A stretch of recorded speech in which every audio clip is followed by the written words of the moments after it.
Hey guys, welcome back to the Dyslexic Reader. Today we are going to be talking about books that I own that I want to get round to reading in 2017.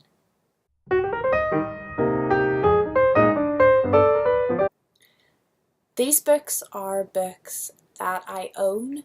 They're not like books that are coming out or that I want to buy or get from the library. These are books that actually are sitting on my shelf that I have not yet read, and I would really like to get round to them at some point before this year runs out. I've got 5 books here. Some of them I want to read more than others, but they're all pretty high up on my list. They're in no particular order. Some of them I've owned longer than others, but we'll see how it goes. The first book is The Barge by Mary Norton. I think this copy is super cute. I know the story of The Borrowers, seen the movie.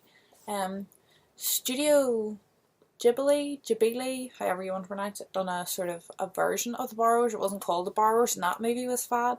It's just one of those ones. It's not like a long book. Let's see how many pages it is. 240 odd, but the text is large and spaced. Just one of those ones, you know, sort of a modern classic that I always wanted to get round to reading. The next one I got for Christmas, but I haven't got round to reading it yet. Although I've heard mixed reviews. Before I bought it, I had heard purely positive reviews, and I was like, yes. But since I bought it, I've heard sort of a couple of negative reviews, but it is Miss Peregrine's Home for Peculiar Children. I have not seen the movie. This book feels really sturdy or something. It feels like a really nice book. Just squeeze it.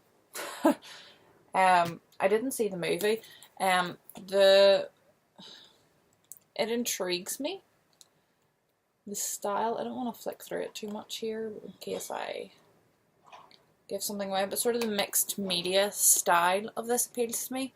For anyone who doesn't know, it's sort of like, from what I've heard, obviously I haven't read the book, a boy comes across like a mysterious island and finds like an old, like, abandoned orphanage, and he finds papers, photographs, things like that in the orphanage, and he uses the evidence that he finds there to sort of piece together the history of it. And it turns out maybe that, you know, it's peculiar children. It was like an orphanage, but the children seem to have some sort of superpowers, and through it it shows you like the photographs and stuff that he finds, and then what, you know, letters, and sort of what he actually found, and then he sort of puts it all together and marks out the story. So that sort of appeals to me. I think it'll be good. I think I might leave this one to summertime. I feel like it'll be a very, not an easy read, but sort of like chill night in the sunshine at the beach. You know, it doesn't, you know, it's mysterious and dark, and I don't know, maybe it takes place in the summertime, but I feel like I'll leave this one to summer. Percy Jackson and the Last Olympian. This is the last book in the Percy Jackson series. I have read the other 4. I read them in like November of 2016, and I read them one after another. But for some reason, when it came to this last one, I read the first couple of chapters and the story gripped me, and I enjoyed the characters and everything else. I love Rick Riordan's writing style. But after reading 4 of the same books in a row, I was not really in the mood for that sort of genre anymore, I guess. Picked it up, read the first couple, and I went and picked something else up instead of finishing it. I wasn't that far in. But, so I might pick this up. I want to pick this up and get that series finished off. That might be a summer one too. Who knows? Maybe there'll be summer ones. Our second to last one is The Scandalous Sisterhood of Prickwillow. Yeah, Prickwillow Place.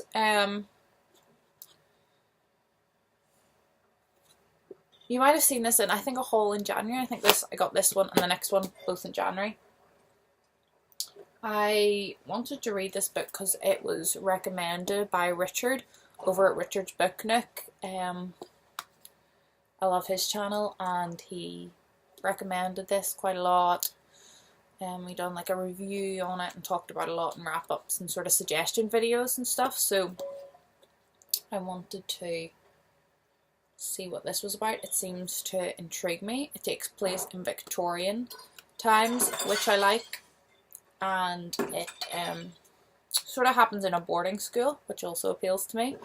The children's head mistress dies in the middle of dinner, and they don't want to go home, so they hide the body and pretend like nothing's happened, but then it emerges that it was actually murder. They think she just dropped dead, but it wasn't, and they sort of have to solve the murder and keep up the pretense that she's still there and the school's still being run properly. That's the sort of vibe I get. I suppose that's not necessarily a summary, could be any time.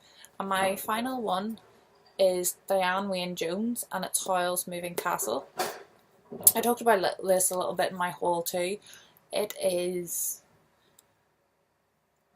was made into a movie by Studio Jubilee. There's 2 mentions in the one video, and I love it. Love the movie. So my friend had said to me she'd read the book. I was like, okay. Never really registered. And then I watched the movie again, and I was like, I love this movie. I should probably get a hold of the book. And I mentioned to my dad, because we were watching it together, that there was a book. And he was like, oh, who's it by? So I was just Googling it to see. And it turns out it's actually a series. I can't remember if it's a trilogy or whether there's more than 3 in it. There's definitely multiple books.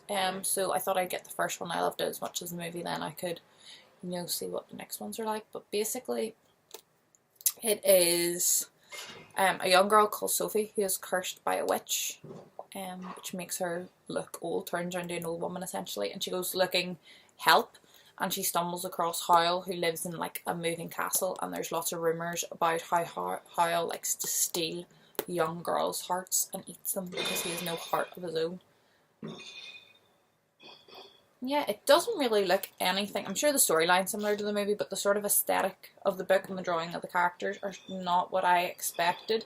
It seems a bit maybe darker. I don't know if I'm justified in saying that. Darker than the movie, which I don't mind. It's a wee bit creepier. The illustrations are quite bit weird and creepy. But we'll see how we go. Hopefully, might leave this till later in the year. Like if I haven't got round yet by like September, October time, I might read it up on there if it's going to be a bit creepy and magical. Good for that time of the year. But yeah, I'm sort of in a bit of a reading slump. I haven't been reading an awful lot. What I'm currently reading is Alistair Grimm's Odd Aquaticum. It's a nonsense word. Dear knows how we pronounce it. I'm loving it. It's steampunk, it's mechanical, it's mysterious, it's magical, it's set in Victorian times. I'm loving all the characters. It's really good. I'm about halfway through it, maybe a bit more. I read a lot in like 2 or 3 days, and then the last couple of days, I don't know, my reading's been really patchy at the minute. I've been reading lots, and then going for days without reading, and then reading lots. So if anyone's got any suggestions to sort of help me get over that, I would be much obliged. But apart from that, thanks for watching. If you have read any of the books I've talked about, leave a comment below, let me know what you think. Please no spoilers. And follow me on social media. It's all linked below, and I'll see you in my next video. Bye!